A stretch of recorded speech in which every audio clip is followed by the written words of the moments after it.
Welcome to A Free Solution. I'm Kevin Wilson today, joined by Tim, the Freedom Variant O'Connor. I'm here, No, Kevin. Tim, the least of many evils, O'Connor. The, Excuse of me, course, sir. who wouldn't want to be like? We have so many evils. We need to pick the least of many evils, and I just want people to know that's a real possibility in this day and age. You can pick. You don't have to pick the lesser of two evils. You can pick the least of many evils, and I think that's important for people to know. That's right. Got options. Yeah, you Some got less evil than others. You might as well go with the least of many. that. Yeah, see, that makes sense to me. So, all right. And speaking of which, we are going to talk about the vice presidential debate. Oh boy. That happened yesterday. I mean, we'll it was okay, right? But we'll dig into some of the policy, the good, the bad, the Yeah. ugly. Hey, if I'm going with vibes, and I'll talk about it during the show, man, there was a clear and present winner by a landslide in the vibe war. In the vibe war. All right. In the vibe war. Tim's gonna reveal the winner of the vibe war Mm-hmm. when we go into the radio show. Yeah. But we're also gonna talk about solar panels related to the debate. Yeah. We're gonna talk about the dock worker strike. I love those that guys, happened. man. I love them. I can't wait. I have a feeling you could predict what I'm gonna say, but it's got to be said again because it will reach people. Libertarians need to talk about this technological plateau that they buggy whip manufacturers are trying to keep us on. Yeah. We've got to have that conversation. I think it's sellable, Kevin. I think the world will buy it if we frame it correctly and repeatedly. Yeah. I mean, that's their goal. So talk about that. Maybe we'll get into the Eric Adams and a couple other things as well. Yeah, we need an update on that guy. Yeah, of course we all want an update on that guy. We're all on the edge of our seat here. And so and of course, folks listening, folks watching, if you have any other ideas and you're watching the live stream here on Wednesday evening, put them in the comments. We're happy to talk about them. If you got good stuff, we'll bring it up on the show as we often do. So on that note, though, let's go live in just a couple of seconds. Let's see. 4, 3, 2. Now, an hour of clarity for exhausted people of our nation mired in toxic partisanship. Left versus right, us versus them.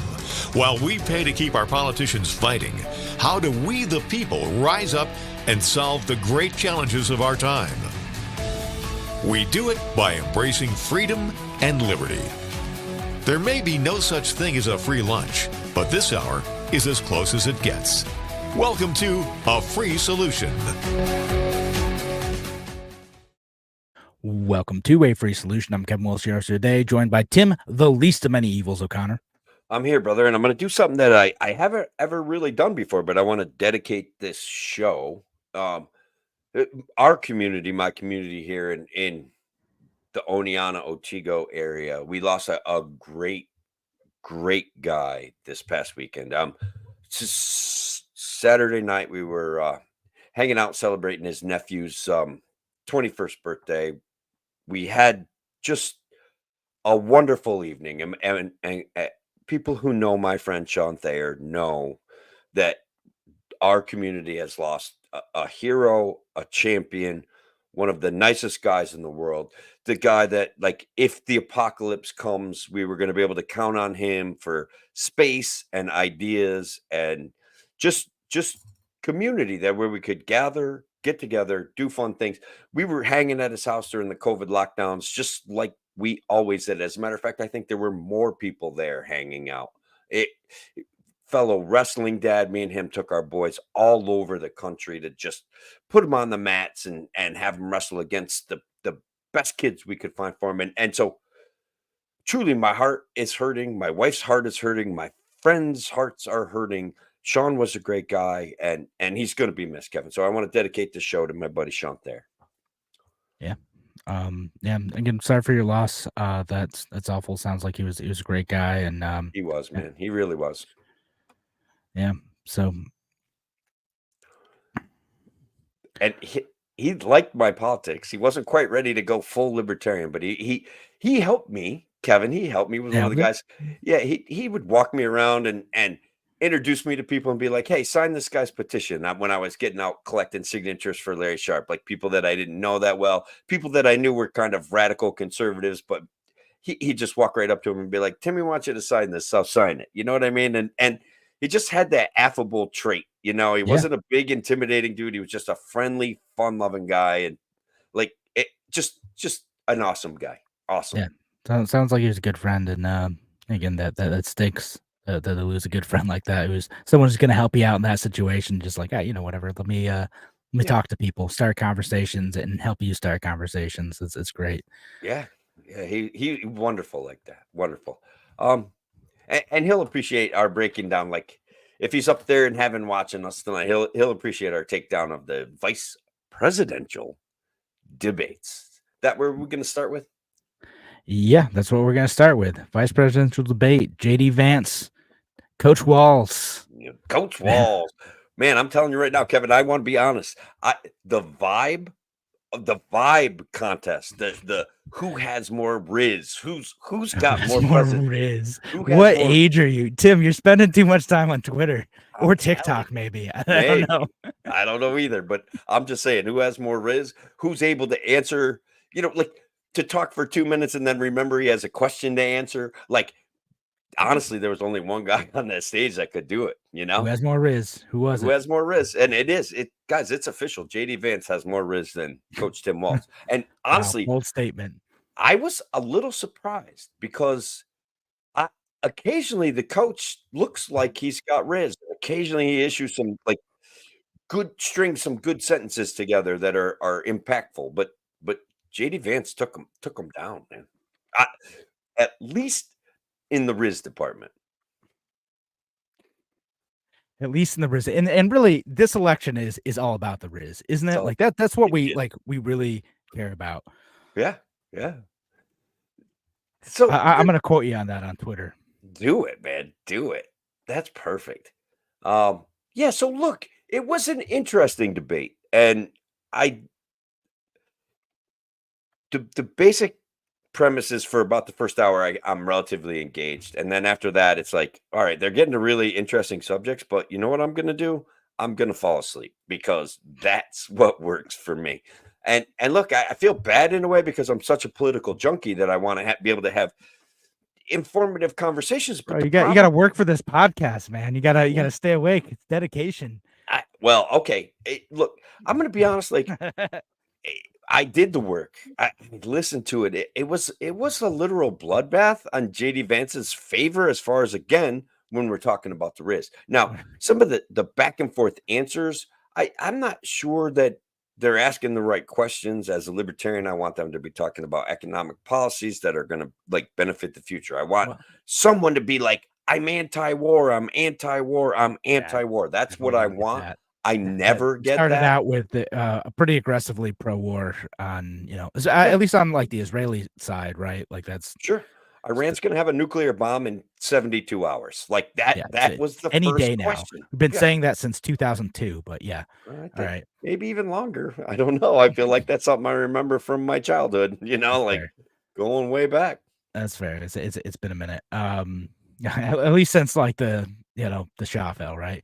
Yeah. Um, but yeah, I mean, like, so there were like a handful of like, questions I liked from a libertarian perspective. Like, not that they answered them well, but like they asked about like, hey, your economic policy is going to add, like $1 trillion to the debt, according to like these economists. Tim Walz, what do you think of that? And Yeah.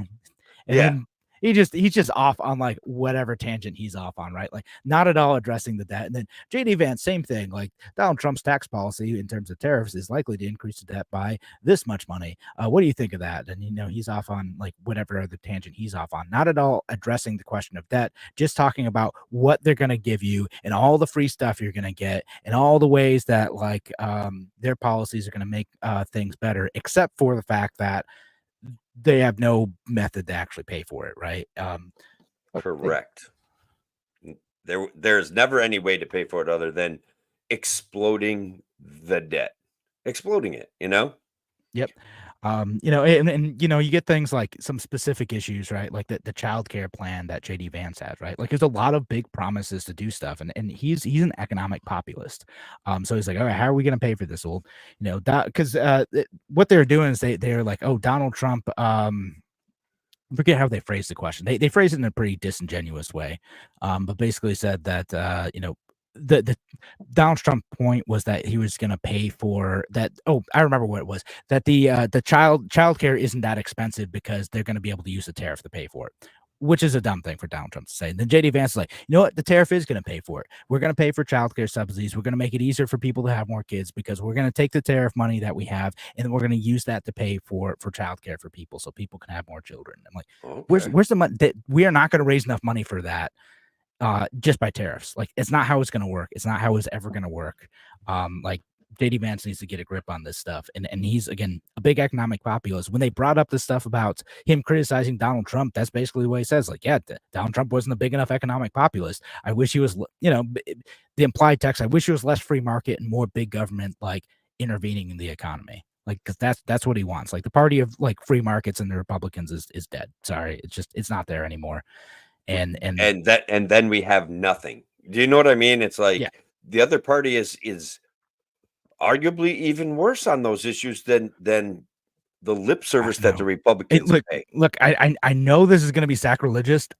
Not really. I think Trump is actually worse than Kamala Harris on the economic stuff, like slightly worse. Okay, because there's I don't know how you get there, but that's all right. Like, so I get there. Yeah, I'll just like quickly justify it. Maybe we can spend like a whole other show talking about this, but I get there by saying that Donald Trump's like stuff on the economy is so ad hoc and like disconnected from economic reality. The tariff stuff, the price controls on credit card stuff, and I know you like that in a collapsitarian sense, but like it's not great economic policy. Sure. It's not just a collapsitarian sense, though, Kevin. I want to say that the credit markets are distorted because banks are not accountable for their bad behavior, and there's this piece that we're all being overcharged by credit card companies because we have to make sure that everybody has access to credit, because that is another thing that's propping up the economy. So it would be a great conversation to repeatedly have. I'd love to do an extended show about it, or an extended segment, but I think we've got more things to pull out of this. We have a few debate, things right? to talk about for the debate, right? So and I was just gonna say, like, the only reason why, just very quickly on that, is that Kamala Harris, unlike Donald Trump, is talking about specific legislation in terms of permit reform, and in terms of like building nuclear energy, and in terms of like has now shifted the language away from talking about tariffs, because they used to be pro tariffs, but shifted away from that. So like I'm glad that the Harris campaign is starting to talk about things like, oh, the NEPA, the National Environmental Protection Act, like those permits, they're a problem. It's making it so hard to build stuff in most of the United States. It makes things cost billions more dollars. We need to do something about that. That's great. Like, honestly, if she did that, it would be huge in terms of like the economic impact in a positive way. Now, I don't know if it offsets all the other terrible things that she's planning to do, but I appreciate that, like, she's talking at least one free market reform, whereas I hardly hear anything specific coming out of the Trump administration. Oh yeah, no, you don't hear anything specific, but you hear, to counterpoint that, like, you do hear specific promises to decrease regulation, and I would presume on some level that would mean, who knows what it actually means, but it could mean exactly what Kamala Harris is saying. That's the part about this election cycle that blows my mind. Like, she offered one specific one, but then she counters it with she's going to give $50,000 grants to people that want to start a new business. I think that's a little bit of it in insanity. She wants to give $25,000 grants to people who are going to be first-time home buyers. I think that's ridiculous. Economic insanity. I think that's crazy, though. It goes back. Now again, the Trump team is promising like similar big things, like, oh, we're gonna build big cities on federal land, like, because he's promising using federal dollars to do that too. And like, I don't know, man. That's not really a free market thing either. Like, I mean, in some spaces, maybe like federal land is a good spot to build, but not always. And it's weird to have that as a centrally driven project. And then like the other stuff too, like, I mean, we can get into the immigration stuff too, like the housing prices, like JD Vance spent like half the night talking about how housing prices were high because of immigrants. And that's just not really the case. Like, Well, does high demand equate to higher prices? Arguably, I think that's the point they're trying to make. I don't like the fact that they're trading on xenophobia to make that point, but I don't think that that's necessarily an inaccurate point. no, I mean, it isn't. It is an inaccurate point though, because like we're always going to have more people. Like Americans are being born and move around all the time too. Like the reason why housing in certain cities is going up because like there's like things like in New York or in cities like down south like Atlanta or Austin, like a lot of Americans are moving those places too. It's not increasing in population just because like immigrants are going there. It's increasing in population because Americans want to go there because there's better opportunity as well. That's why Americans immigrate to other cities within the US. Yeah, And so why are prices going up? People are going there, sure. But how do you solve that? You just let people build. That's the solve solution to it. It solve isn't it to with mass deportation, Kevin. Don't you yeah, understand like you're that? not going to solve like housing problems in Dallas by deporting all the New Yorkers who move there, right? Like I it bet some has people in Dallas would like that I though if I'm that I'm was the sure they policy. would. I'm sure they would. You're not gonna solve housing problems in, Orlando or Jacksonville by deporting New Yorkers either. Like, really, that's not the solution. Like, again, I always apply this, like, what if the same policy were applied to American citizens? Would it make sense? Would it be moral? Would it be good? And no, like, the mass deportation thing is horrifying. It's a bad idea. It's gonna be, like, brutal. It's gonna be expensive. It's gonna hurt the economy. And the actual solution to like lowering housing prices is to just let people build stuff. Like that's the solution to that. I Like, agree. you know, 100% I agree. Like it, like owning a little bit of property that I do, I'm intrigued by the notion that they're going to up the price of my property by 25 or $50,000. I'm intrigued by this process. Like this could be the retirement plan that I've been waiting for. You know what I mhm, mean? Plus, I'm pretty sick of New York State, so arguably they will subsidize me moving to New Hampshire or Virginia with a $25,000 payout from the federal government. I yeah, just I just a little love bit, little that bit of idea. extra boost. You, Yeah, you I know, you love thought that it was idea. worth 200K. Just kidding, it's worth 225 now. There you Fantastic. go. Jackpot, baby. Even I'm better. I mean, except for the fact that you're gonna lose that value in inflation, but like let's not think about that.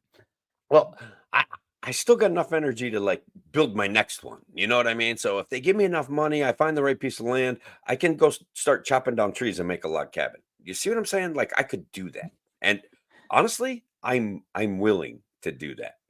So look, JD Vance, I also got to give him credit, Kevin. Like we can knock this guy for like bad policy, but he listens to our show.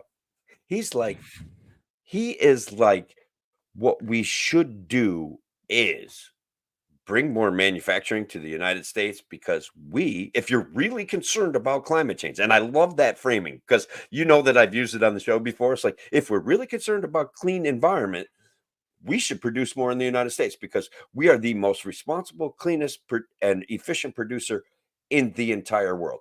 By far, nobody even comes close. So, lower corporate tax rates, bring businesses here, we'll make more stuff. It's a Yeah, except win-win-win. for what's his plan to do that, Tim? I Explain his don't know. plan to do that. I'm You want hey, to do we're talking about Riz and vibes here, Kevin. that. Yeah, I'm just I'm sorry, yeah, I'm saying. like Plus, ruining the Riz, but yeah, yeah, but and the fact that he took a line from the Freedom variant. I love it. Not yeah, that I mean, I'm claiming it's original. I probably stole it from somebody myself, but probably, but just regardless, it's a he tribute to other folks. But yeah, no. So, but his plan for doing that is to raise tariffs, right? It's to make everything, all the goods that you bring in more expensive, right? So, sure. okay, if you want to build a new factory in the US and you want to import some steel, you want to import some lumber, you want to import some raw materials, Yeah, all that is now more expensive and more difficult to yeah. do. Because Well, some of this stuff it just doesn't make sense to produce in the U.S. or it's not cheap to produce in the U.S. Whatever. Like I don't think we yeah, need to make everything in the U.S. I'm fine with trade. I think trade's a good thing. yeah. And if you really want to do what you said, because I kind of get that. I kind of agree, right? Like we for I know. things like even for things like natural gas production, right?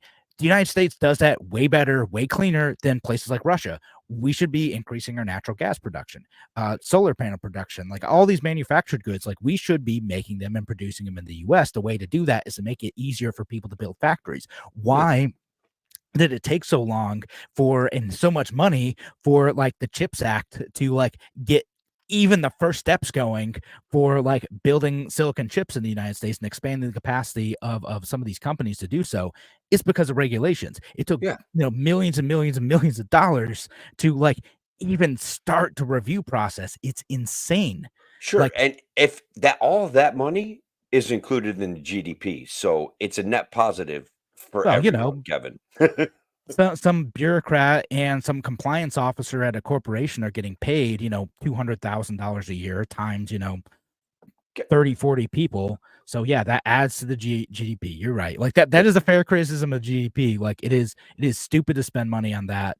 And that's where you get situations where California high-speed rail is like excited that they created 400 jobs, but those 400 jobs are bureaucrats who do nothing but leech off the system. Okay. Yeah, I know. No, that's one of your fair criticism to the GDP, and that's one of those things that drives me nuts about like, oh, look at all the money we're spending investing in green infrastructure and investing in domestic manufacturing. Like, no, you're investing in like trying to get through like an environmental permit through like Yeah. a heckler's veto at some like community meeting and having to spend $250,000 to do it. So look, there was a myth that came out of the whole nobody wants Chinese solar panels, but I got some news for everybody. Like I got some really, really bad news. Like you were talking about tariffs and imports and exports and stuff like that. And there's already pretty heavily like it was really hard about 3 years ago to get solar panels for a short period of time because almost all of them are made in China, regardless of what other people are telling you.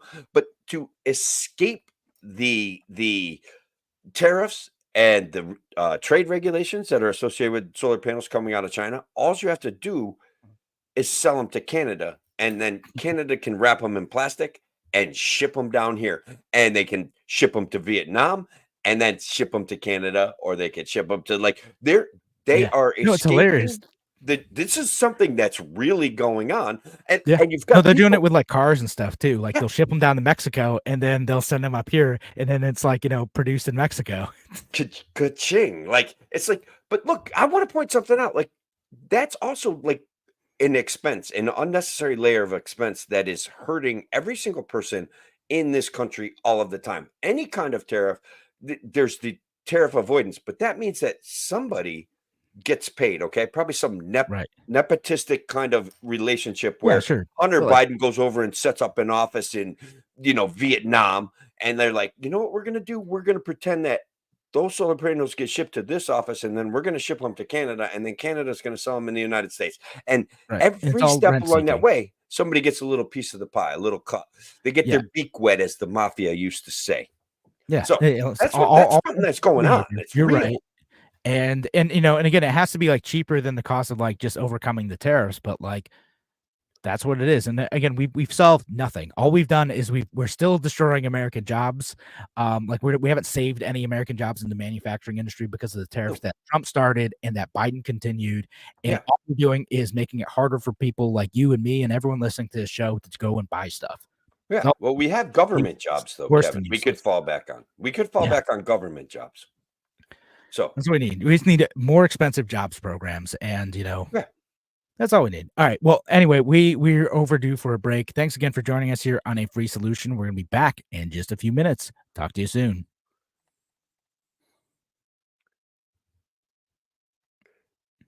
Yeah. We got some fire comments out there. Patty Blanchard's back in the audience. Thanks, Patty. We've missed you, by the way. We were talking about you just last week. I did get, I don't know how much you want me to share. Her health as well. She's on the mend. She's back aboard. I have at least one news article that she gave me. She gave me a bunch, but I've got one for later on in the last segment. So, Patty, welcome back. It's good to see you. Glad you're doing better. Circle talk and half truths is all we get from politicians. It's true. It's true. Let's get to this one. This is Patty says rents are high because corporations are buying up homes and making them multifamily homes and tripling rents. This is the position that Tim Walz took during the debate, right? Is he basically said, we shouldn't treat housing as a commodity. These are corporations doing that. The thing about that is rents exist in a marketplace where there are other people constantly trying to like vie for those renter dollars, right? And I know it's distorted by government, but like there are and can be functional markets. The way corporations take advantage of that is when it becomes impossible to build new housing. Hmm. When no one else can build new housing and there's only a couple of corporations in town who have who are the corporate landlords who have like a good chunk of the housing stock, and where regulations like we have in New York State make it nearly impossible for landlords to only own one or two properties. So when you get the big corporations in are able to do that, that's when you have artificially high rents. And it's just, again, it's corporations responding to the environment that the government has created. If the government Yeah. creates an environment where people can build housing easily and where it's possible to be a small landlord, we Well, won't have that problem. was it Jamie Dimon, the BlackRock CEO? Is that, do I got the guy right? He's like, yeah, we definitely take advantage of like places where you can't build. We'll go in, grab a place, split it up. You're like, this is how we make our money. We're taking advantage of the inefficiency, the inefficient markets and market distortions that government creates. It's a Yeah. beautiful plan. Beautiful. No, Free. and that's like, and I know people want to be like, we should just stop them from doing that. Like, no, they're parasites. They're the ones who show up like when things are already rotten. Just the actual source of that problem is government policy. You fix the government policy, these parasites won't be able to make any money off of the system, and the problem goes away. That's what it is. Again, it's a symptom, not the cause. Legacy Zach, when were Republicans ever for free markets? And look, I think a guy his age, a guy your age, like you you may not have an answer to this question. You know what I mean? And even arguably, like Ronald Reagan was a guy that was arguably for free markets, certainly espoused a free market technology, certainly did a good job of making fun of proactive governance, despite all of his gun control and other nonsense that he did. And look, I've gone on record. I'll say it again. The supply side economics, cutting corporate tax rates, did wonders for the economy, and unfortunately, grew the parasite class so like extravagantly, so rapidly that it was we didn't even know the damage that supply side economics did in growing the government because it's such a good economic philosophy. Like, sorry, that's what happened. And now they control the narrative about it, and you guys can all talk crazy, but like getting out of the way of big business, whether you let them build, lower the corporate tax rates, and it becomes easier to enforce all of the other like nuances and irregularities that government wants. So, and that's Yeah. what happened, man. That It's- was the greatest time of my life. The 90s, the late 80s, early 90s. Everybody had money. Everybody. Just So, the good old days. Everyone's always wishing for like the good old days when they were in in the 90s. Would you have been like your early 20s? yeah. Yeah, early 20s. Yeah. What everyone wishes for. I mean, you know, I arguably the value of the dollar and the amount of money that I made was like compared to what I'm doing now, I, I was like a king, bro. I was just rolling. It was a good time, man. I worked in No, restaurants back then. I mean there's some good things about the 90s. The Bill Clinton era when Democrats were more pro free market, pro free trade, lower taxes, welfare reform types at that point in time too. And then things got weird again. just well, here we are. You know, fight. We've got two corporatists making promises to use tax money to, I don't know, not pay down the debt, not solidify the value of the dollar, to take on more debt. I caught an article from Zero Hedge right before coming on here, like the September 27th, the national debt ballooned to almost $36 trillion, $345 billion in one day because of overhanging accounts. I don't know, man. Like even as a part-time economist, it boggles my mind how their shoddy accounting was. I don't know, man. It was just awful. At that level, you start to lose track of the numbers a bit. It's bizarre, man. It's too big. We got confounding variable Marv out there. I am hugely pro-business and profit. However, corporations have amassed rights and they build assets over periods of time. It's unnatural for humans. Yeah, corporations can last for generations. They're like vampires. That's why you've never met a poor vampire ever.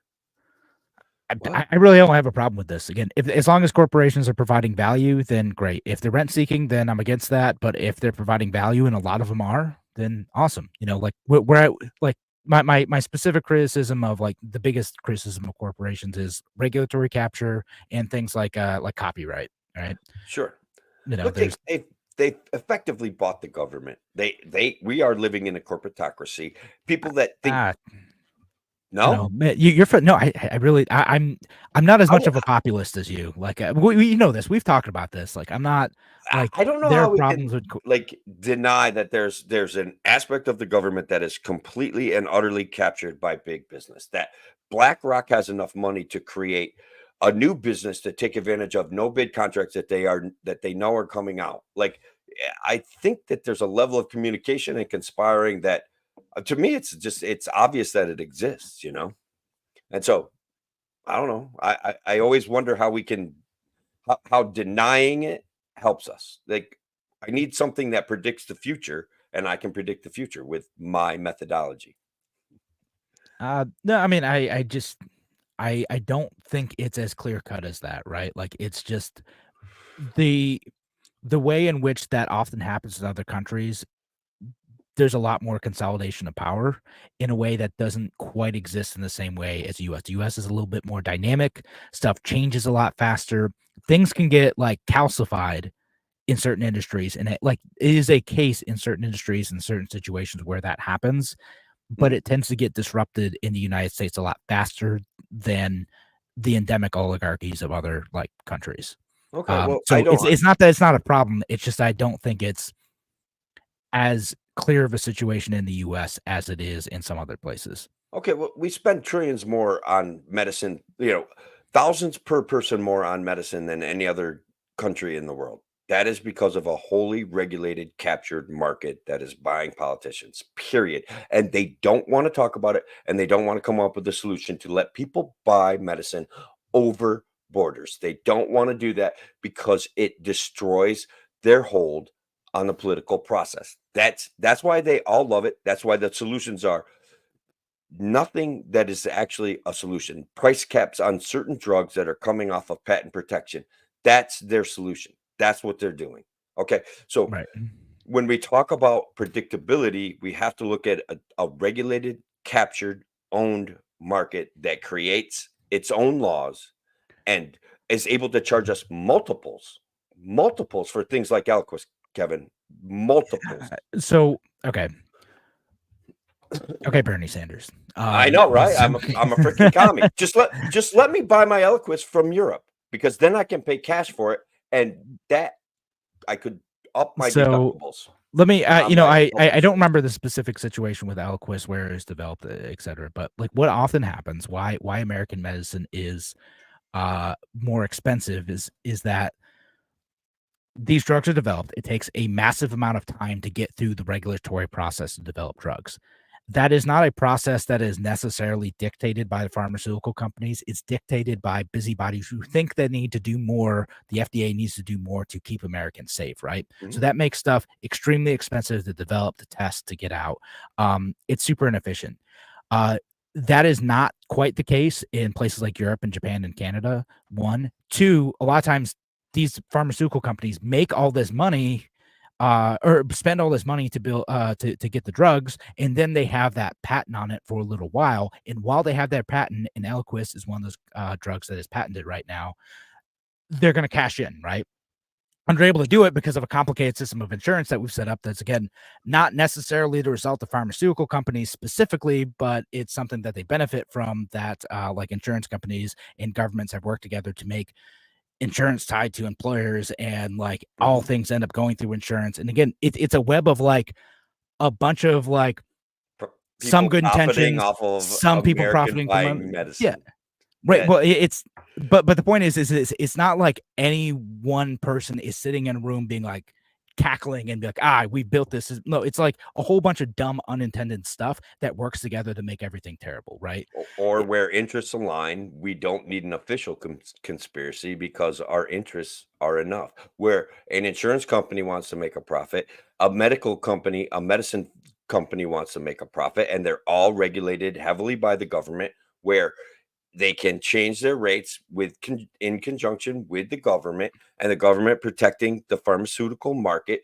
The insurance companies going to the government saying, well, we still need to make 7 cents on the dollar. And so yeah, I mean, I don't like the whole like price fixing thing, right? Like again, that sucks. But like we'll get to this question, Patty. But why are they cheaper elsewhere? They're cheaper elsewhere because the American pharmaceutical companies spent the money to develop them, and then like they're on patent here for a lot longer. The generics are cheaper, much quicker in like Europe and Canada. Like that's a big part of why it happens, right?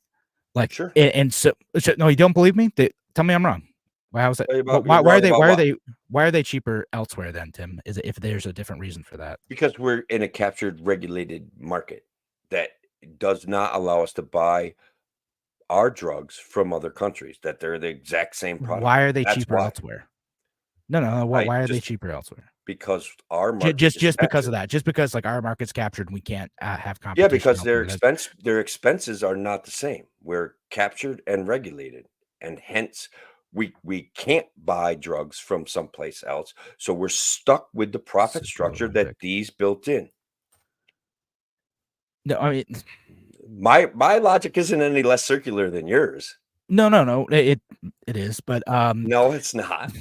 So, but like, okay, what's happening in these other countries is that they're able to sell it off patent quicker, basically, and so they're not selling Eliquis off patent anywhere. They're still getting multiples. We're paying multiples for Eliquis than what they are in Europe, than what they are in Canada, than what they are in Sweden, than what they are in Finland, Kevin. I know the argument that you're presenting. I used to understand it and I used to believe it. I just no longer buy into it. It doesn't offer the level of predictability that saying our markets are regulated and thus captured offers. That is way more predictable about what is going on. Yeah. Well, we've been talking about this for like too long minutes now. So I'm like, shit, we need to get to a show. This is a good conversation though. We're gonna have to like, maybe another segment on like just this, but like we're not even doing the show part now. And I know. So we need good conversation. I like it when we disagree, like it's most of the time we circle right back to an agreement, and you and I are not getting there tonight. And I like that. I think that's good. That's how it goes sometimes.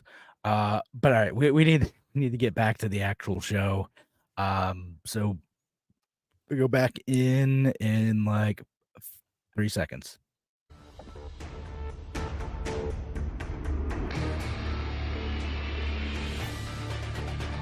Welcome back to A Free Solution. I'm Kevin Wilson, your host today, joined by Tim, the least of many evils, O'Connor. That's right, Kevin. I am here, brother. And we guys at WSL, we love you and we appreciate you, but you got to check out our podcast because Kevin and I just argued for like, I don't know, 20 straight minutes and you missed the whole thing. It got kind of heated. And I don't know. We just don't bring that kind of vibe to the radio show. You need to catch our podcast on Spotify, even on Twitter. You can catch it live on the Facebooks, YouTube. So find us, join us. It's a good time. Yeah. And it was sparked by a comment in the from our crowd, from our friends, probably Patty or somebody like that. So there you go. You're missing out. But anyways, I think what we want to offer an update, or what do we want to talk about next? So I think we're going to talk about maybe like the dock worker strike stuff. Oh, we should talk about that. Yeah, that one too. There's another one. It's a good one. They didn't really talk about that in the debate last night, did they? No, they didn't. That's one thing that they definitely should have asked about. It's pretty important. And I mean there's a handful of things I wish they had asked about, like, and push more and everything. But this being one of them, because this is going to be a big, huge deal, right? So, Yeah, like, if you know what's going on,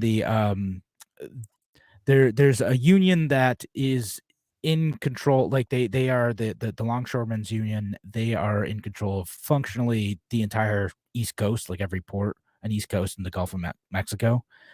Um, and they are demanding a fairly significant pay increase, and they're demanding a complete prohibition on any more automation in the ports. It's like a 70% pay increase is sure. what they're looking for.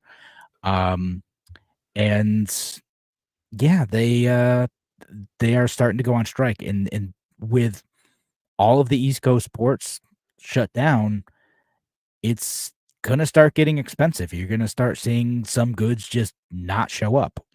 Toilet Or paper. they're gonna have to go in, like, another way. They have to be flown in. Yeah. Um, or they'll So yeah, go into look, Canada or there's Mexico. Who knows? a couple of real problems here. One, I want to first express what I would call some sympathy with the longshoremen and other unions where they negotiate themselves into these long-term contracts that arguably have a hard time keeping up with the inflation that they're seeing. So these guys want, I think it's on order of a 70% pay increase.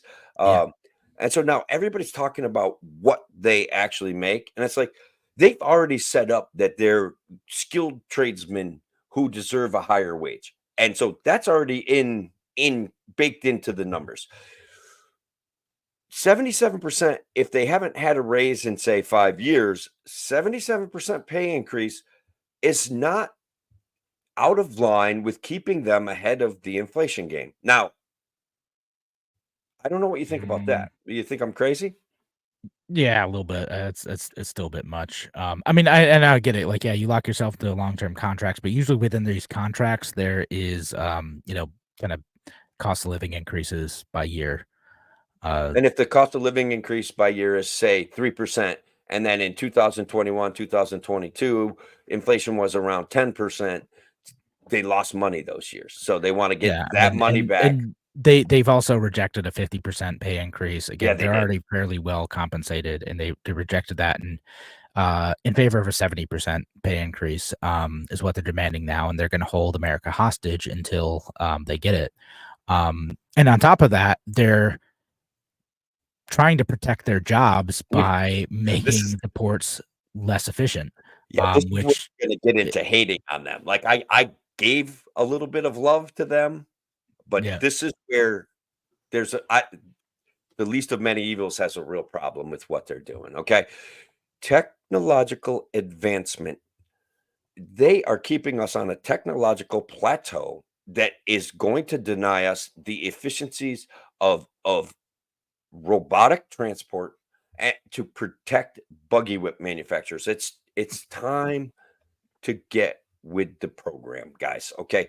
There is a reality that you can be really high paid, that's fine, but your job's going away in the course of the next 20 years because what you do can be done by big, huge robot machines. And yep, you preventing us from enjoying the fruits of that kind of technological advancement is actually costing society way more than your salary is anyway. So, what's the real solution? You're holding us back from technological advancement. You're holding us back from flying cars. You're holding us back from the Jetson lifestyle. And that really bothers me. Like, I'm not, like, I make it try to sound funny, but I'm absolutely serious about this. You guys are buggy whip manufacturers, and inevitably the robots are taking your jobs. So you might as well go along with it now. yeah. Like, to me, like, I would be I'm sort of with you in that, like, I would be more willing to accept pay increases as long as we could automate, right? Like, 'cause Yeah, that's where I come in, like, okay, like, fine, like, we're gonna do that, and over time, either, like, there's gonna be more capacity that you'll need to, like, hire more workers for, but those workers will need to be higher skilled in order to, like, work within the systems of automation that, like, are gonna make ports more efficient. sure. Or, eventually there'll be, like, kind of shrinkage of the workforce, but that's, like, not an acceptable solution to the unions. It's like, "No, we need to have this many people and have them forever. And we want to constantly be in a position where we can grind the nation's commerce to a halt if we decide we want more money." They don't want to give that aspect of it up. Like it's a total power play. It's again they're threatening the United States just prior to an election too, which is fun. It's You know, hilarious. I just yeah, love it. I do love their timing. I'll be honest with you. I like these chaotic things where people have to freak out. I like how we get a taste of how everybody feels about everybody. And then I like how everybody ignores the big issue of what they're really doing is denying the they want to deny our entire society the benefits of technological advancement. yeah. I think it's great. Like that's the real issue, you know? Like so anyway, I had a conversation with a former UPS manager who said Mhm. this thing about technological advancement, the composition of the jobs change, but we don't really end up losing that many jobs because No. UPS has gone through major technological advancements. So what happens is that the composition of the workforce changes slightly and it will probably accelerate over time, but that there are still plenty of high paying jobs that get generated off of technological advancement. It's like our numbers of employment have gone up anyway, and Yeah. our salaries for those people have gone up anyway, and we're all making more money, so the whole entire process benefits from technological advancement.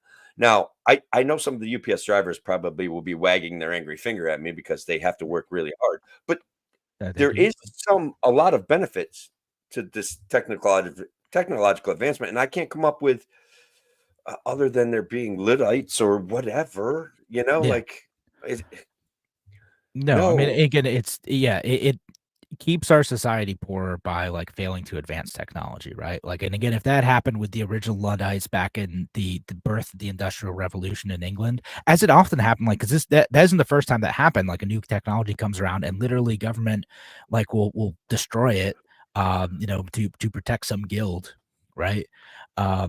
That there's a history of this stuff. Again, I'm not totally denying the point you're making during the break, Tim. And WISL listeners, you got to listen to that conversation. right. It's a thing that happens, and that's a thing that might happen here. If we end up with a situation where you know the government intervenes on behalf of the dock worker unions because Biden's a pro-labor guy in order to stop automation and protect jobs.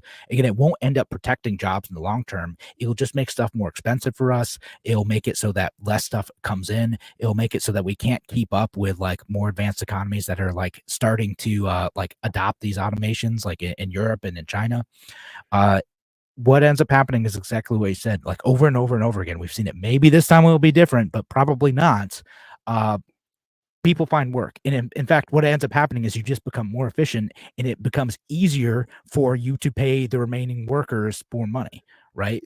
Well, And I would even put it like this, Kevin, if you don't mind me jumping in here, but yeah. technological advancement and lower cost delivery services benefit everyone with cheaper goods, Mhm. faster ways of getting to you, generally more environmentally conscious. All of these things are net benefits to society that I don't know how we can ignore. Like we went from the Industrial Revolution where people were growing their own tomatoes and freaking out if they had a blight to to now I can push a button on something that's sitting on my coffee table and watch my choice of 40,000 TV shows.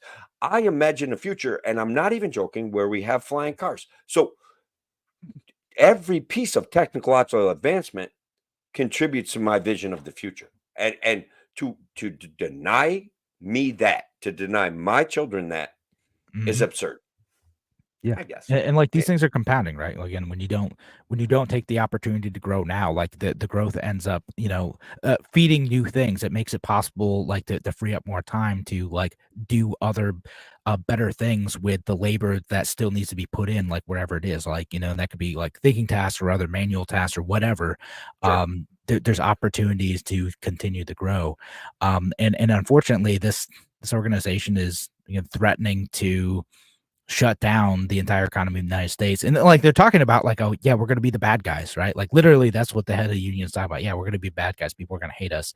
It's probably gonna like screw up the labor movement for a while because people are gonna be so upset with this because if your small business is dependent on like goods coming in from overseas, if your manufacturing facility is dependent on goods coming in from overseas and now you suddenly can't get your stuff anymore, and this isn't an argument for tariffs, quiet Trump people, um, or we, If we that's take that tariff money and buy everybody an electric car, I think we have a trade.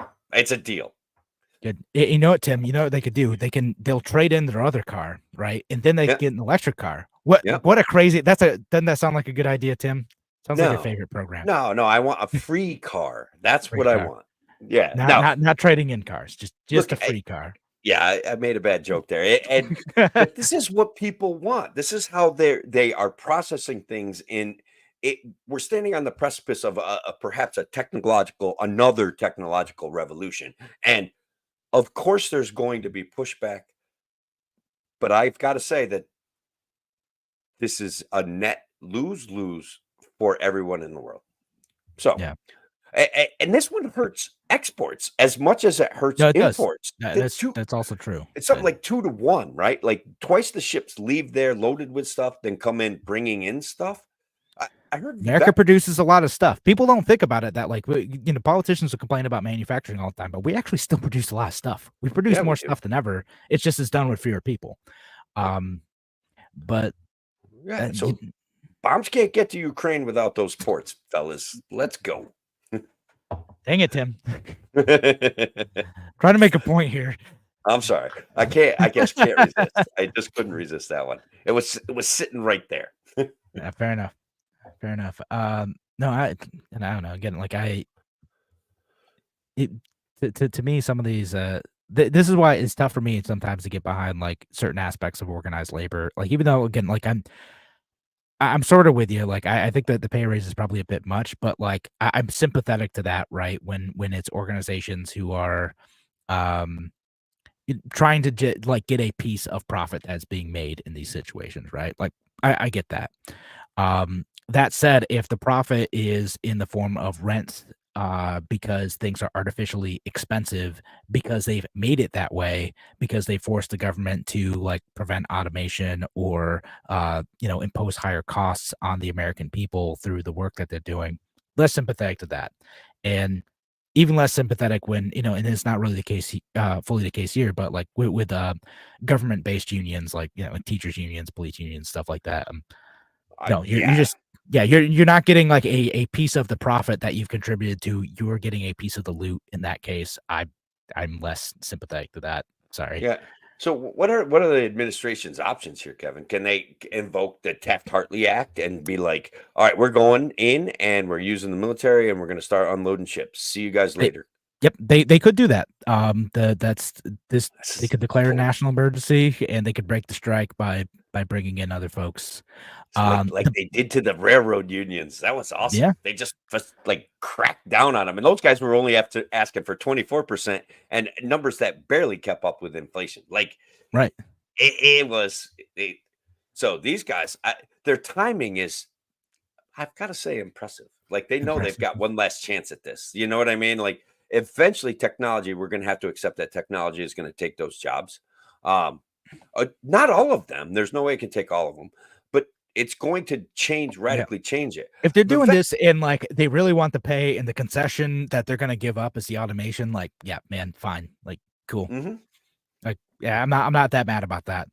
Vivek Ramaswamy, Kevin, speaking like a libertarian, dropped some anti-Jones Act rhetoric, and I couldn't quite like piece it all together. I think he just wanted to be like name dropping the Jones Act being bad in relation to this potential strike. He's like, I think we need to examine the effects of the Jones Act on this situation as well. And as a libertarian, we get pumped when we hear about a politician talking about the Jones Act. So I was like, and I tried to make heads or tails of it, but it was like, I probably on the PBD podcast, and it's not like they ever go into an issue to explore libertarian theory. It's just like, I think I will want libertarians to like me, so I'm going to pan the Jones Act right now.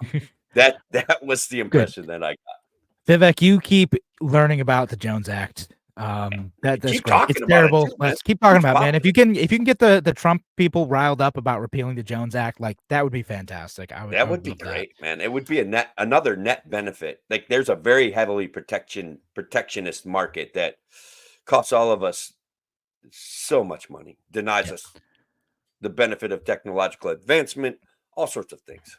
Yeah. On that note, we do have to head to break. Thanks again for joining us here on the Free Solution and WYSL. We'll be back in just a few minutes. All right. Our bro Jared Anderson is out there, Tuweli, Utah. I love it. My brother Pat, I saw him out there. Oh, we must have been. He made a comment back when we were talking about property. Arguably, they're probably getting money from our government for free to buy property. That seems to be a mode. But yeah, what's up, Pat? By the way, how are you? And then Shelly's in the house. Shelly wants a 1972 Volkswagen Squareback with the heat upgrade, great gas mileage, camper, and road trips without GPS tracking. Yeah, I mean, my mom gave me a 1992 Volkswagen Rabbit diesel, Kevin, Yeah. and I swear to God that thing was A, built like a tank, B, got, I don't know, 45, 50 miles to the gallon on with diesel. That's not And bad. it was absurd. Like that car paid me. People would hit it. They'd have to give me money to get it fixed. I wouldn't get it fixed. I'd pocket the cash, but it happened like 4 times. I'm not even kidding. It was the best car I ever owned. And this was back in the 90s when I was already richer than I had ever imagined I would be, coming from a small kid that like was slave labor on a dairy farm. I was Yeah. like pocketfuls of Good cash. deal. Yeah. So See, Shelley also says, do you think that Trump will use his close working relationships with unions to get an agreement to end the strike? I've been hearing some blue anon conspiracies about this. That like yeah. the dock workers union president has been seen in photos with Trump, and he's doing this now to try to disrupt the economy and throw the election to Trump. I love it. I love it. And then Trump's gonna like win the election and then broker a deal. Shouldn't the conclusion be that the government just has too much power, that it's just too corrupt? Shouldn't that That's we've a good conclusion. we've just allowed this to get to a point of absurdity when these things become possible, Yeah. Even the dock workers union has too much power to deny me the benefits of technological advancement, to keep me on a technological plateau where I have AI that will proofread my emails and draw me pictures, but I can't have a robot that will bring me like a tanker full of, I don't know, baby oil. Baby oil. Pete, All right, Diddy. a Pete Diddy reference. All right, I don't know. Thousands of bottles for some reason. Yeah. Look, I mapped it out one time on my way to work. Like we could have slow moving cargo vehicles traveling on ancillary pathways to local highways. And they can drive all night long. They can go 25 miles an hour and go further. They can, in 24 hours, you go further going 25. You can have it compartmentalized where a little robot breaks off and goes over to the local Walmart and drops off its load of goods, or comes right to your house, right? It could happen, Kevin. And we're sitting here like protecting truckers and protecting longshoremen. And it's not that I don't love the human beings that do these jobs. That's not it, man. You guys could be artists. You could be out there making tables and drawing pictures instead of driving trucks on the road. I mean, and again, like a lot of times you end up expanding capacity in those situations, right? It's not necessarily that like all truckers are going to go away. It's just like, okay, there's going to be people who are going to be like monitoring these systems to like make sure that like the goods still get to the right place. And there's still going to be some that are going to be driving. It might be like last mile driver type of things. So, okay, like the OTR stuff changes a bit, but like the local delivery stuff is going to be a bit more, and then you get more time home with your families, more weekends home, like that type of stuff. But like the stuff that stinks, and I know it's compensated well relative to other things, stuff that stinks, that's going to be done by robots. The stuff that's like relatively straightforward and allows you to spend more time with your family, there's more money for that now, and you can still do it. Arguably, yeah. And look, it's still a skill. Obviously, Zach, I'm not the only one that's had this thought that we could automate delivery systems and give people better, more interesting lives. And technological advancement benefits everybody. That means there's value in the economy. We've got to keep the government from stealing it from us. Like that's what people are afraid of, is all of this. We go through a period of technological advancement. The government finds a way to capture it through inflation or false scarcity or controlling a market. Yeah, man. So anyway, I'm glad that Yeah. I'm not the only one that had that thought kicking around in my head. All right. But we should get this last segment done. Mhm. We keep talking if we want to, but we'll get one more done and then we will call it a night. All right. Let's go back in 5, 4, 3, 2.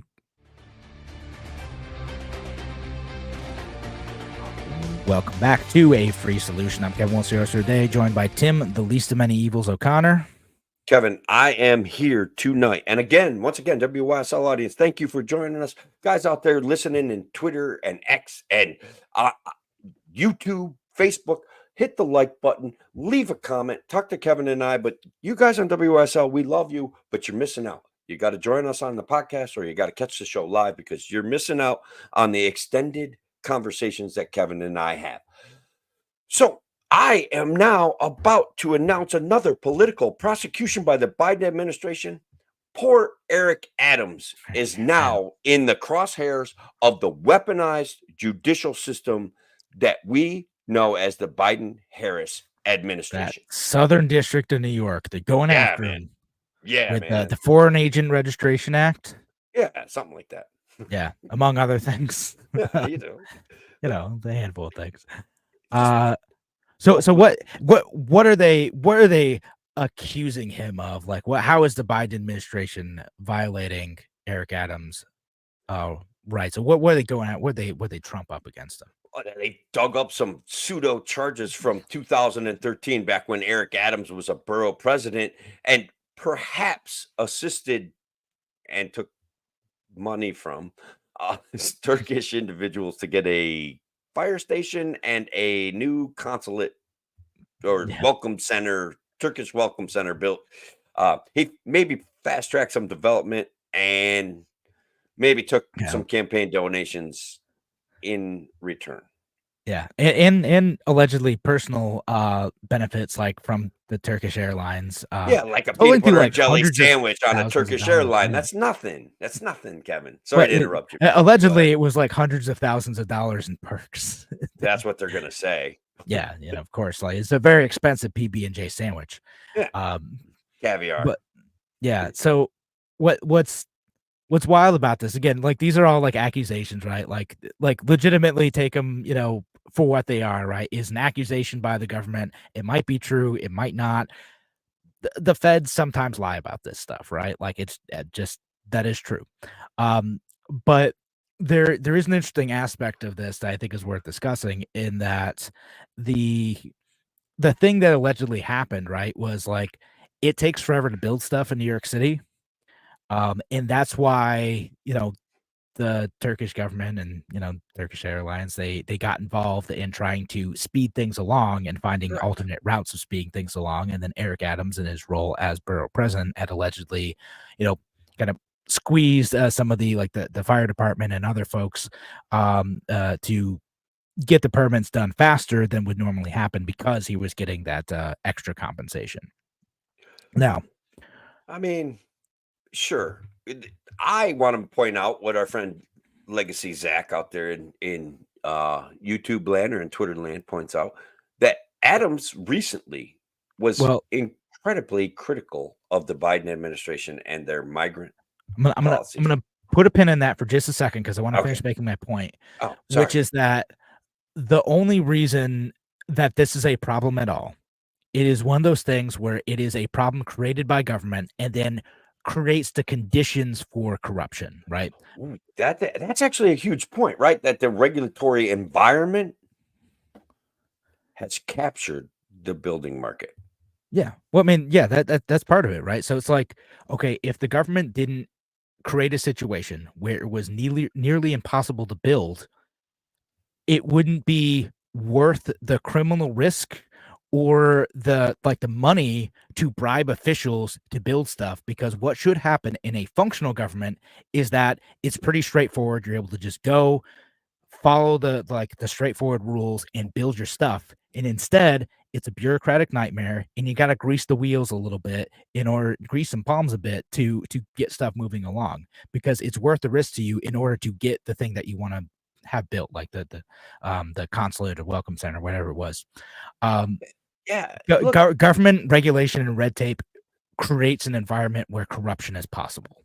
certainly that always brings me up to this point of where everybody accuses Trump of, bribing officials to get his permits done, and I'm like, well, we have a system that encourages corruption, Mhm. and who's corrupt? The bribee in this case, or the person? Wait, the person receiving the bribe or the person giving the bribe? Like, Yeah.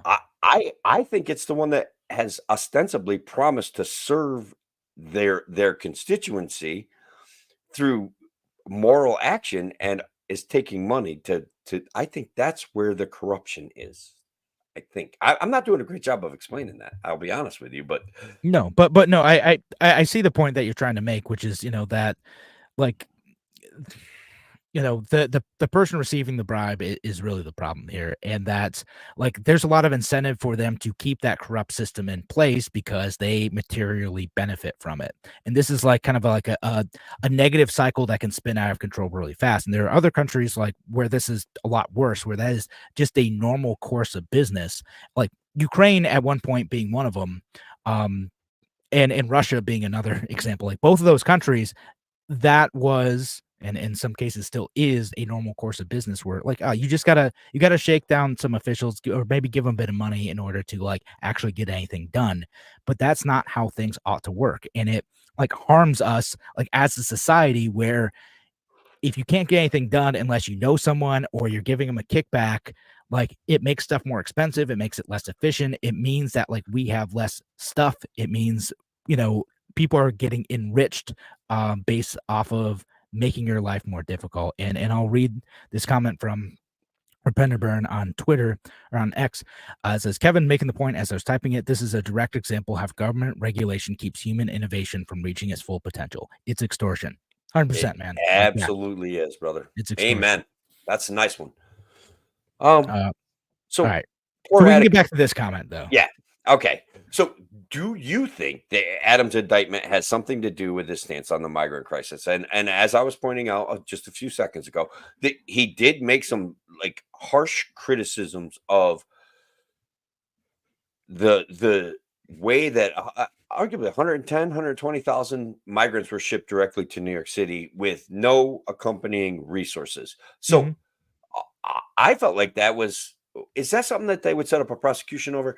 He was arguably going to be one of the poster boys of their campaign. They cut ties with him after that, and now he's being prosecuted. Certainly, I think it's possible that this is a retaliatory prosecution, that they were able to ignore this up until he became something of a thorn in their side. Now, honestly, all I think he was doing was trying to shake down the federal government for more money, which is That just a that's job my that a theory on mayor's supposed to do. yeah, that's But my theory on his migrant position, is that like he was shaking down money. Like isn't that yeah, it was another grift in a sense, but like in this case it was, absolutely. it not necessarily personally benefiting him. That's not what I'm accusing him of in this situation, but to Right. say like, hey, if people are going to be sent here, like you need to send me resources to deal with it, because right now, like, I mean, to be fair, New York City would be in better position to deal with it if they just built stuff, but Correct. they've also put themselves in a difficult position because they made Airbnbs illegal as well. So you create like a disincentive to create temporary housing for people. And then the hotels filled up. And then like, okay, all of our temporary housing filled up, and then the hotels filled up. And now no one can get hotels, and they're mad about that. And now some people we just don't have homes for anymore. You could solve a lot of this by just like being less interventionist in your local economy. Just let Airbnbs thrive, build stuff. But nonetheless, I get his point though. Like, okay, if people are going to be here as refugees for a while, like send some money with that so we can like deal with this more effectively. Um, Yeah. I mean, they also have stuff like the right to the shelter law in New York City as well that make it like really difficult. It's like they're legally obliged to provide everyone housing. So that makes stuff expensive. But again, this is a thing that they've imposed on themselves in this situation. Now, again, do I think it's a political prosecution? I would need to see more evidence of that. Like to me, it's I take the same position on this that I take with Trump's prosecution. Uh, sure, like there's like dislike there, but also there might actually be underlying crimes. So Right, but those underlying arguably, look, you know which way I'm going to go with this. I'm going to be like, it is most likely a political punishment. The process itself is the punishment, and that they ignored these things. There were complaints about it Right. back when it happened. They chose to ignore it, and now all of a sudden it becomes an issue when he Yeah. becomes somewhat politically inconvenient for the Yeah. Biden So administration, the Harris Biden administration. Uh, so let me like make a libertarian point quick, which is that like yes, if the feds want to get you on something, there's the like was it like what 3 crimes a day or something? I forget what it's called. yeah, What it is now. Yeah, 3 but like felonies a day. 3 felonies a day. But, like the if they want to get you on something, they can find something, right? But this isn't like some weird stretch of the law in the way that they're going after Trump in New York, right? Like the things they went after for Trump in New York were a stretch. And we Oh talked my about god, that. they And like were. even that, I'm We like, have. no way. It's Now that was like the local DA, but like, man, this is they're really stretching this. In the case of Eric Adams, the accusation that's being made is like a very specific type of corruption that I think is worth prosecuting. Like I think it's bad to take bribes in order to like help people get around your onerous building process. You should just fix the building process. yeah, Like the answer is always to disempower the government and we get a less yes, corrupt society. Like that's the reality. Government should be a service organization, not a hindrance to human development. And that's what we have.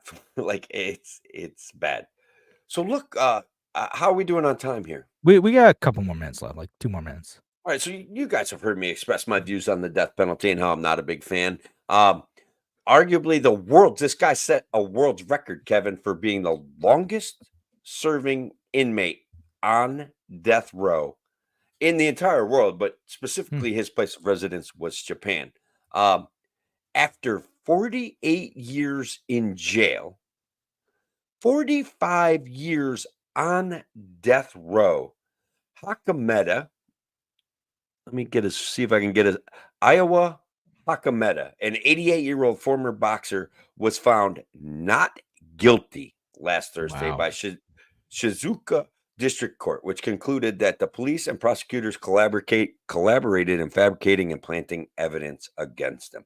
The course the court said he was forced into confession by violent, hours-long closed interrogations.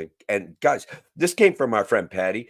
Um, the date on it is September 30th, 2024. And so one of the many reasons I stand against the death penalty is the potential of innocence. Now, I certainly think that there are reprehensible people that deserve to spend the rest of their lives in jail. I am not anti-punishment. I am not a rehabilitation first kind of guy. I'm not saying that violent predators can be rehabilitated. I'm just anti-death penalty. I think it's a Yeah. power, one more power that the government should not have ever. So, anyways, there you go. I have proof now. It's Yeah. conclusive. No more death Conclusive. penalty. Yeah. No, this is the one case we need. It's just That's it. end it. Done. No, fair enough. Fair enough. I'm against the death penalty as well. So that this is a good case to point out though, because we talked about this last week a bit too. It's just like you can't undo that. No. So we don't have any time to talk about this, but I want to mention it on the radio show just to say like we might talk about it after the show. Is that in Rochester they're creating a zone every weekend where you have to show ID to get into it. You have to be 21 or over to get into certain streets in Rochester, Friday and Saturday. What kind of nonsense is this? What's going on here? Yeah, What is so Rochester coming to? it's for safety, Tim. It's for your safety. Okay. Yeah, All that's right. right. So yeah, no more discussion needed. No.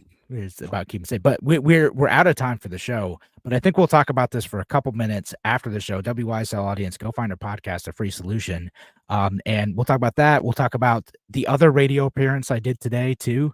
Oh yeah, And then we'll call it a night. But thank you, WYSL audience, for listening to A Free Solution this evening. Have a great night, folks.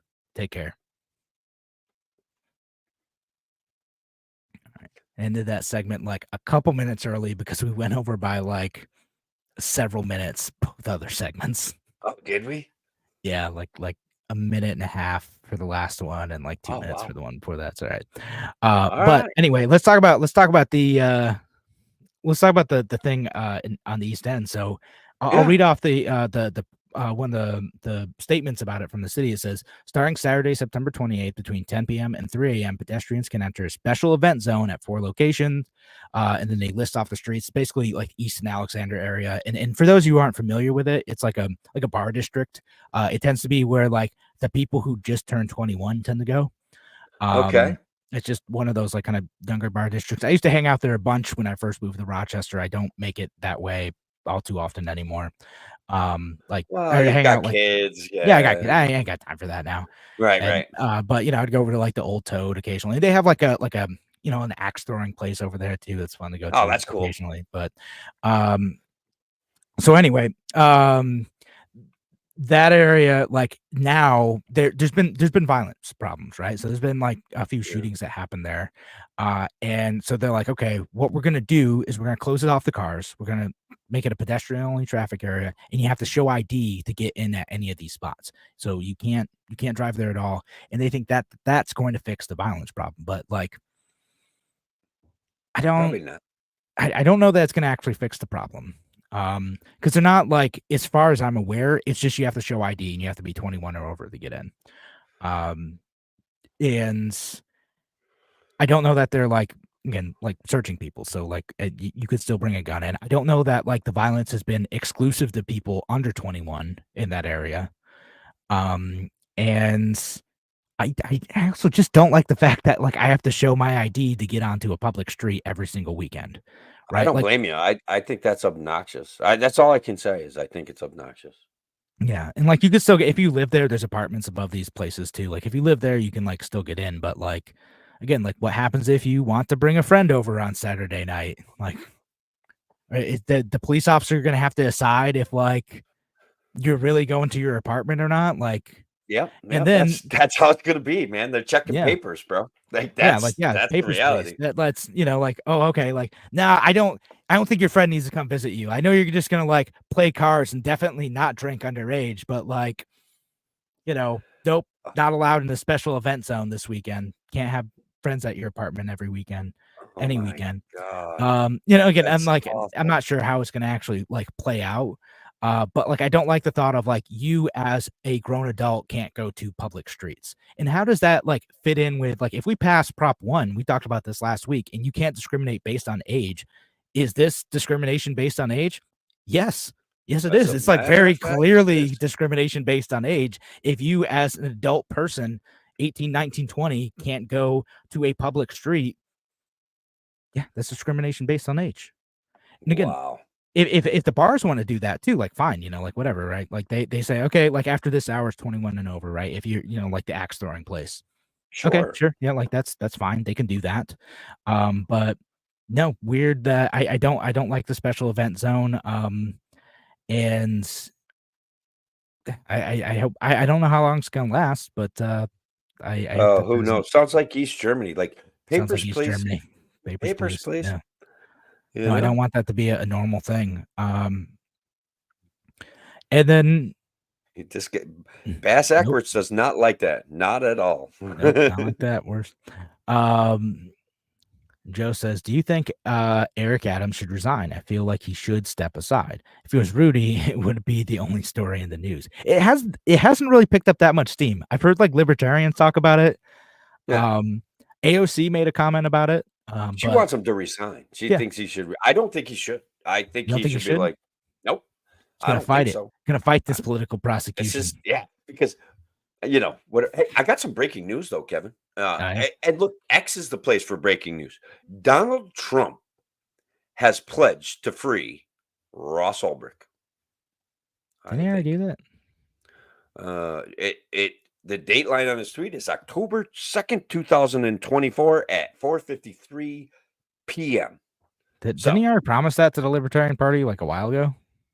um, I don't think so. I don't think he made the explicit promise. I think he was talking about uh, First Amendment in relation to Assange and Snowden, and that he would pardon Assange and dropped a prosecution against Oh, like Snowden. the Ross Ulbricht thing, but it was it was like a thing like the what's her face? Angela McArdle was making a big deal about, and why She the definitely Libertarian has Party been making should a big deal about it, and she support has him. been asking for it. Because I he do sort of believe promised it at the Libertarian convention.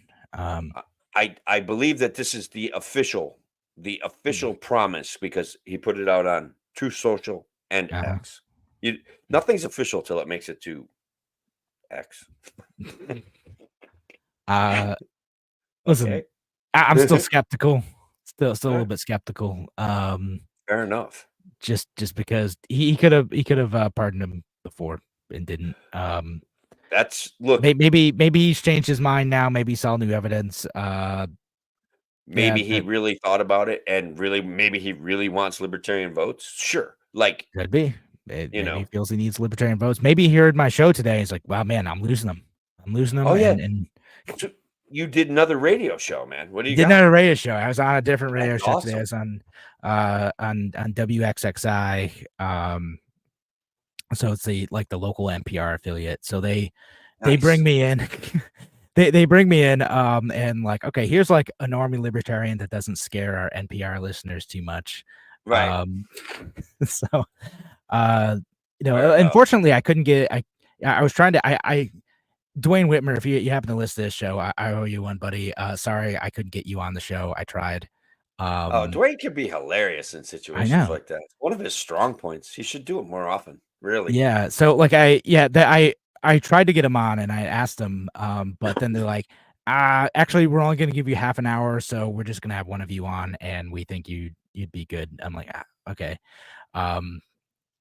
So I ended up doing that. So I'm gonna have to have Dwayne on Yeah. on our show, maybe. No, that would be great. I haven't seen him in a while. It'd be good. Yeah. And so anyway, I talked about like Chase Oliver and stuff. They wanted to see like, okay, what are libertarians thinking about this election? And of course I got to deliver my Nice. Donald Trump and Kamala Harris both suck. I said it nicer for that audience, but like because they'd ask me questions like, oh, but Donald Trump, and again, I like Evan Dawson, so I'm not like saying anything mean, but I'd ask questions like, what about Republican voters who don't want to vote for Donald Trump because like of the January 6th stuff, basically, like see a threat to democracy and like that. I'd be Kamala like, Harris, I'd be like, they're weak because January 6th wasn't an insurrection and you need to shut your mouth. But this is you why go I'm ahead on the and you do show you. and not you. It's like they'd be like, "Oh man, I can't listen to this guy." And I was like, "Listen, like because and I actually do feel as well. Like I don't like what Donald Trump did, so I understand why people don't want to vote for him for that reason. But Kamala Harris is like someone who flagrantly breaks the Constitution as well. She just does it in a politer manner. Like her That's and the awesome. Biden administration do it all the time. They did it with student loans. They did it with the vaccine mandates. They do it with all sorts of laws that they know are not going to pass the courts, but like they try to get through it anyway. Like, do you want a government that operates that way with a complete disregard for the rule of law, the complete disregard for the Constitution? No. The Democrats lose me too because they've gone in a completely illiberal direction, just as the Republicans have. And until they do that, like I'm going to punish them for it. I'm going to take my vote elsewhere. All right. And now, what's your conclusion that you're going to vote for Chase Oliver and Mike Termott? That's right. So, all right. Yeah, I like it. that's and I talked them up a little bit. And then just talked about like libertarian issues. So if you want to check it out, it's on my Twitter. You can see it. I look pissed off in the photo, as does Evan. We actually had a very nice conversation. I'm not mad. But like I looked at the photo. I'm like, I mean the volunteer who got it, dude named George. I'm like, man, like I think he took like 3 pictures, and you look the one where we like looked the most pissed. Oh, that's fun. That's great. I don't think he meant anything like ill by it. Like you seem like a nice dude, but well, the photographer's job is to take the picture that would. People like disagreements, you know what I mean? But every time that I've been interviewed, and it hasn't been a million times, but certainly reporters talked to me when I was running. I certainly caught. I should share that newspaper article that I got a whole half page in the Daily Star when I announced my candidacy because they just caught me at the right moment. I was kind of toying with it, and they wanted to know my opinion on Donald Trump versus, I think it was Hillary Clinton. No, Joe Biden, right? When did I even run? I can't remember now. Yeah, it must have been 20. during the lockdowns. So they wanted to know my opinion of Donald Trump versus Joe Biden, and I'm like, this is absurd. Like, this is an absurdity that we're here right now. Like, this is so bad, And I managed to get some great talking points, some great libertarian talking points, and built an immediate response out of that. Now, so it was a lot of fun. And reporters have always been polite. They're Yeah, trying to get me to say something crazy, and I exactly. oblige. That's they want to get you talking, so you can look at the weirdo libertarian. I gave him the rope, and sure enough, That's right. That's correct. no, I've always had I've been on connections with Evan Dawson a bunch of times. Like he's very nice, especially when I was a candidate. My interviews were a bit more not aggressive exactly, but I think he takes a different approach to candidates than he does to random analysis or discussion. But he's an open-minded guy who wants to hear different points of view. And again, I don't always agree with him, but he tried to have a genuine conversation about where libertarians are coming from and how we're viewing this election to help educate his audiences about what's happening in the election outside of the two-party framework. And for that, I appreciate. Well, they have certain areas where they can hit libertarians where they run out of answers, right? Like, well, what are you going to do about people starving down the street from you? You know what I mean? Or what are you going to do to fix the roads? Like, you can hit. What are you going to do about the national defense? And certainly, Fuck them libertarians. hoe-ass roads. Yeah, he's fuck them hoe-ass roads. But certainly, the answers that come out of libertarians' mouths are not going to play well in Pretoria, as they say. Normies are going to be like, what?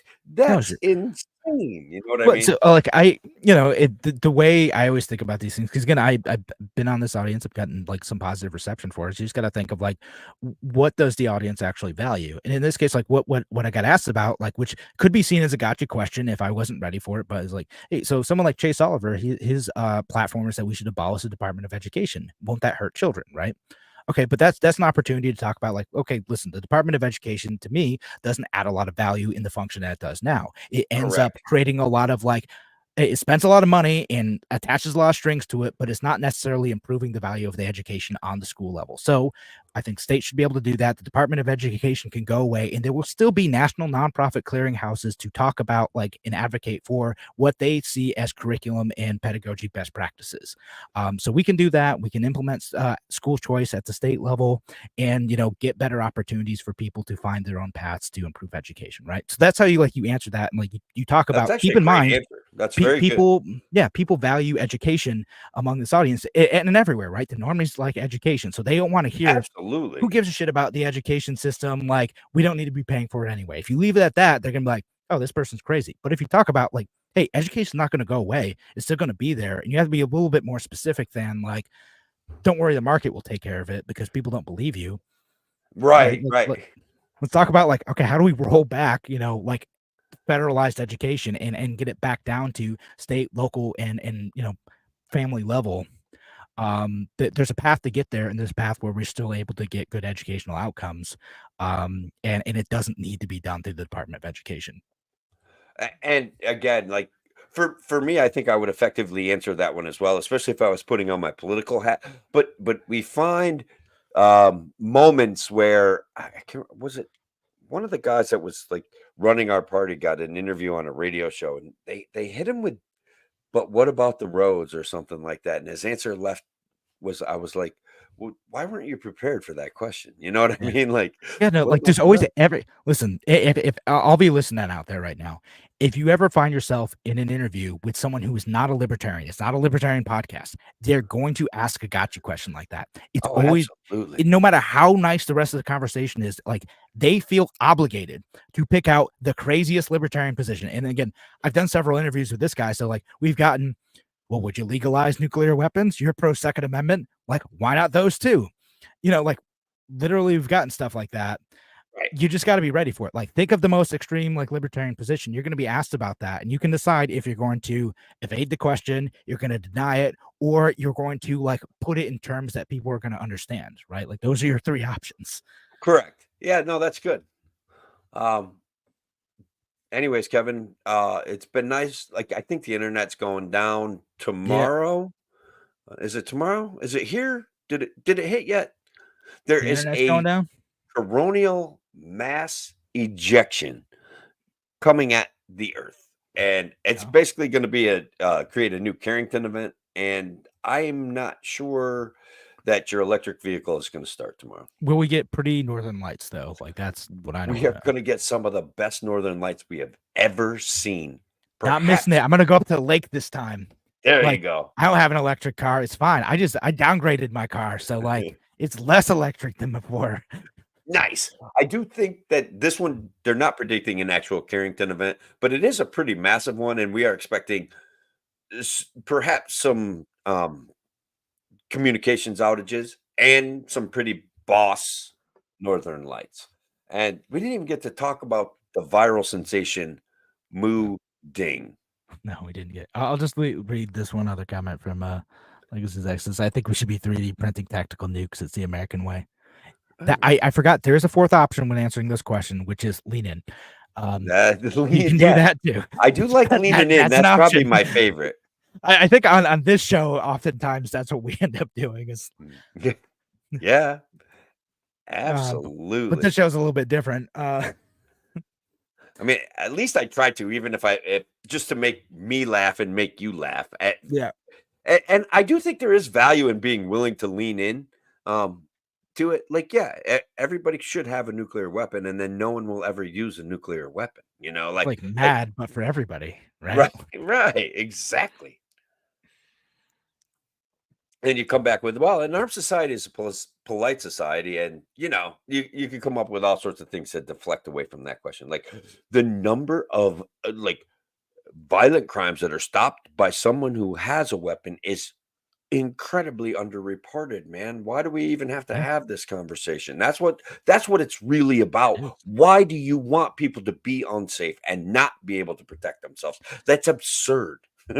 Well, no, that's a good way of doing it. Like Tim, did you ever play Who's Driving? Did you ever do that political training with the LP?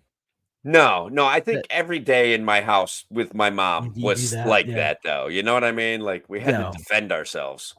Yeah, right. But it's a good thing. Like, talk about what you want to talk about. Like, hey, no, the real issue is that, like, why do you want people to be unsafe? Why do you not care about my self-defense and safety? You know, correct. Yeah, no, it's a good way to like talk about what you want to talk about. All right, but anyway, you want to talk about Moo Dang. Yeah, I do. Look at that. There she is.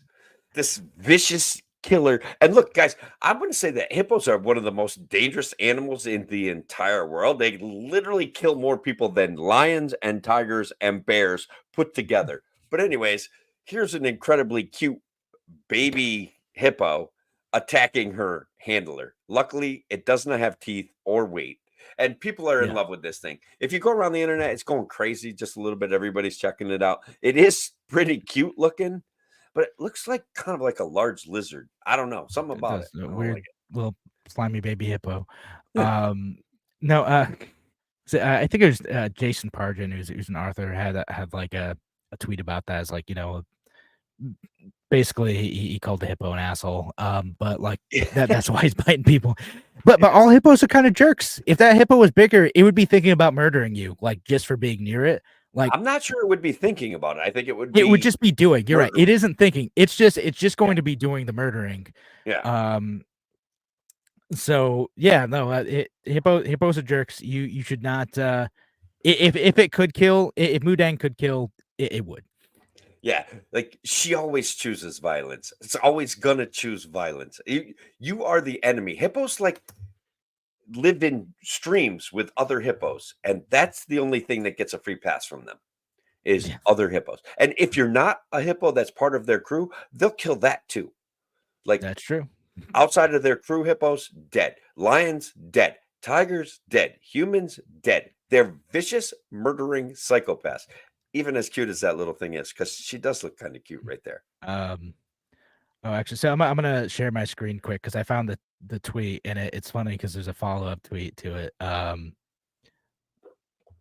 me take that one down. Yeah. But people keep asking why this viral baby hippo is constantly seen biting everything and everyone. And according to experts, there's a really interesting reason. He's a piece of shit. And then his follow-up tweet is, he misgendered her. What? No, hell? that you caught it immediately. He said, I've been informed that Mudang Hippo is female. My bias led me to assume a piece of shit would automatically be male, but of course, any gender can be a piece of shit.